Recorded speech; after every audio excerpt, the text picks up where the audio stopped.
Finally, in this module, we're going to look at projectile motion. If you've taken a physics class, a lot of this is going to seem very familiar to you.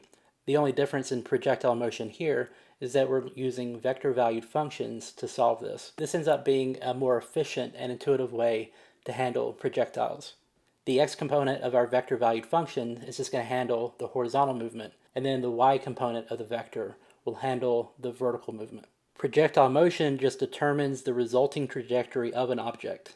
In these problems, you're going to ignore the effect of air resistance, and you have an object that moves with some initial velocity, and no outside sources act upon it besides gravity. Inside of these equations, you're going to see a letter G. This represents the effect of gravity on our object. This is the acceleration due to gravity. If the units of your problem is in feet, then use G is equal to 32. If your units is in meters, then use G is equal to 9.8. And then at the top of page 313, this is where we can find the vector-valued function that we're going to use to model projectile motion. Example 316, motion of a cannonball. During an Independence Day celebration, a cannonball is fired from a cannon on a cliff toward the water. The cannon is aimed at an angle of 30 degrees above horizontal, and the initial speed of the cannonball is 600 feet per second. The cliff is 100 feet above the water. Part A, we want to find the maximum height of the cannonball. Part B, how long will it take for the cannonball to splash into the sea? And Part C, how far out to sea will the cannonball hit the water? To use the S of t formula, we need to know v of 0, which is the initial velocity. We need to know theta, which is the angle that the projectile is launched at. And we also need to know g, which is the effect of gravity on our object. In this problem, we're told that the cannonball is fired at an angle of 30 degrees above the horizontal. That means that our theta in this case is equal to 30. Here it says the initial speed of the cannonball is equal to 600 feet per second. That tells us that v of 0 is equal to 600. We also have this bit of information here, that the cliff where the cannonball was fired is 100 feet above the water. So let's write down h is equal to 100, and we can figure out what to do with that information later on. Also notice that our units here, therefore we can use 32 for our g.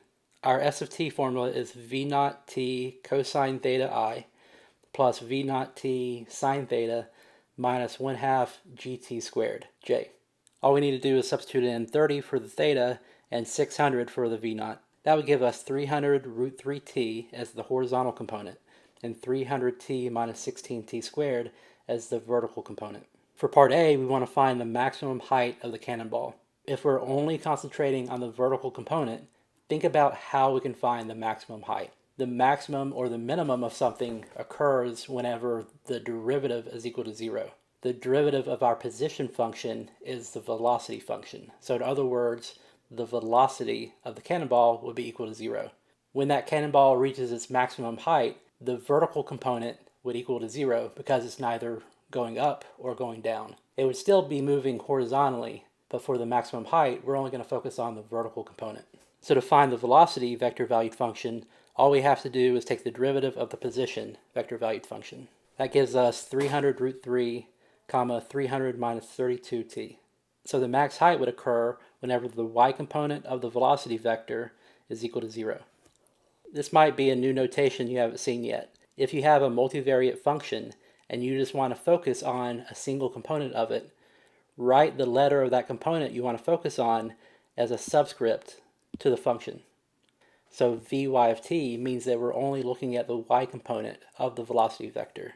So vy of t equals 0 means that we're just going to set 300 minus 32t equal to 0. That would give us 32t is equal to 300, and then t is equal to 9.375 seconds.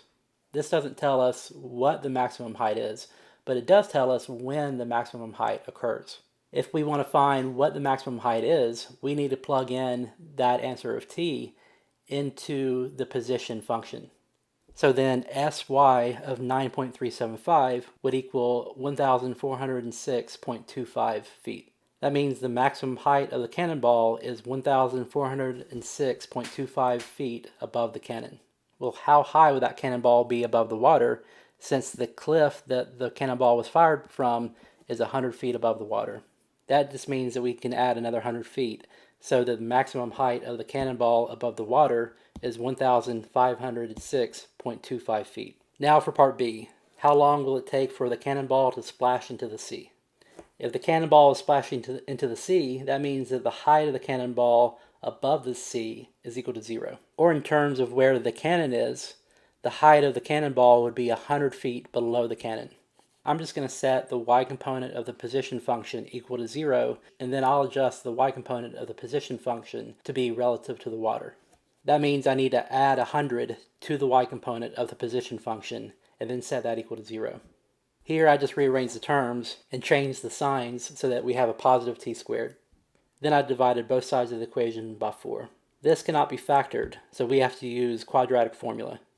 That would reduce to 75 plus or minus the square root of 6025, all divided by 8, and that would give us t is equal to 19.08 and t is equal to negative 0.33. This negative 0.33 represents 0.33 seconds before the cannon is fired. So that number doesn't make any sense. Therefore, we're only going to use 19.08 in our answer. The cannon splashes into the water 19.08 seconds after it's fired. So that's our answer to B. How long will it take for the cannonball to splash into the sea? It'll take 19.08 seconds. And now part C. How far out to sea will the cannonball hit the water? How far out to sea is the x component of the position function. So I'm just going to find s sub x of 19.08. This would be 300 root 3 times 19.08. And that would give us 9,914.26 feet. So that's how you can solve projectile motion problems with vector-valued functions in calculus. This is a great way to solve these types of problems because the vector-valued function holds the horizontal and the vertical components of the motion inside of a single equation.